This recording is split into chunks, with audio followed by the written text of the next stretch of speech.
ఈ పని నుంచి ఎవడుగా మాట్లాడినా కాళేశ్వరంలో 1,00,000 కోట్ల అవినీతి ఎవడన్నట్టే చెప్పుతోని కొడతారు మా బీఆర్ఎస్ పార్టీ కార్యకర్తలు.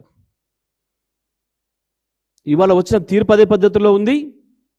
ఇక నుంచి ఎవడు వాగినా చెప్పుతో కొట్టినట్టుగా సమాధానం చెప్పే శక్తి ఇవాళ మా బీఆర్ఎస్ పార్టీ కార్యకర్త ప్రతి ఒక్కరికి కూడా వచ్చింది. అవురా బై, ఇప్పటి నుంచి ఒక లెక్క, ఈ కాన్ నుంచి ఇంకో లెక్క. కాళేశ్వరం మీద తప్పు మాట్లాడితే తుప్పు రేగొడతాం, అడ్డగోలుగా మాట్లాడితే అడ్డంగా నిలదీస్తాం. కాళేశ్వరం గురించి తమాషా చేస్తే తాట తీస్తాం అన్నట్టు కోపాన్ని ఆపుకోలేక కాళేశ్వరాన్ని 1,00,000 కోట్ల అవినీతి అన్నోళ్లను చెప్పుతోని చెంపల మీద కొట్టినట్టు మాట్లాడిండు. మరి అంతే కదా, బంగారం అసంటి ప్రాజెక్టును కాళ్ళకు బల్పాలు కట్టుకొని కష్టపడి కట్టిన కాళేశ్వరం ప్రాజెక్టును ఉత్తగని 1,00,000 కోట్ల అవినీతి 1,00,000 కోట్ల అవినీతి అని నోరు వారేసుకున్నట్టు మాట్లాడితే మాజీ మంత్రి జగదీష్ రెడ్డి సార్ కోపం వచ్చింది కావచ్చు. అందుకే పనులు పటపడ కొరికినంత పని చేసిండు.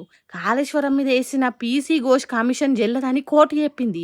సీఎం రేవంత్ రెడ్డి 2.5 ఏళ్ల తర్వాతనైనా కాళేశ్వరంకు పోయి బాగు చేయిస్తున్నాడు అంటే అంత మంచిగా ఉన్నట్టే కదా. ఇక 1,00,000 కోట్ల అవినీతి ఏడున్నది. కాబట్టి బీఆర్ఎస్ పార్టీ కార్యకర్తలకు బలంగా చెప్పిండు, ఎవ్వరు కాళేశ్వరాన్ని అవినీతి ప్రాజెక్ట్ అన్నా, కాళేశ్వరం కూలేశ్వరం అన్నా, పనికిరాని ప్రాజెక్ట్ అన్నా ఊకోకుండ్రి, చెప్పు దిగేదాకా కొట్టుండ్రి అన్నట్టు మాట్లాడిండు. ఏం కాదు, ఏమన్నా అయితే నేను చూసుకుంటా అని చెప్పలేదు కానీ అంతే ధీమా ఇచ్చినట్టు మాట్లాడిండు. జగదీష్ రెడ్డి సారు ప్రెస్ మీట్లో చాలా ముచ్చట్లే మాట్లాడిండు కానీ కాళేశ్వరాన్ని ఎవరన్నా అవినీతి ప్రాజెక్ట్ అని అంటే మాత్రం ఊకోకుండ్రి, తోలు తీసి తండెం మీద ఆరేయండ్రి అన్నట్టు గులాబీ కార్యకర్తలకు చెప్పిండు. మరి చూడాలి, బీఆర్ఎస్ పార్టీలు ఇంత కోపంతో ఉంటే ఎవరన్నా కాళేశ్వరం కట్టుడుట్లా అవినీతి జరిగిందని మాట్లాడతారో లేదో.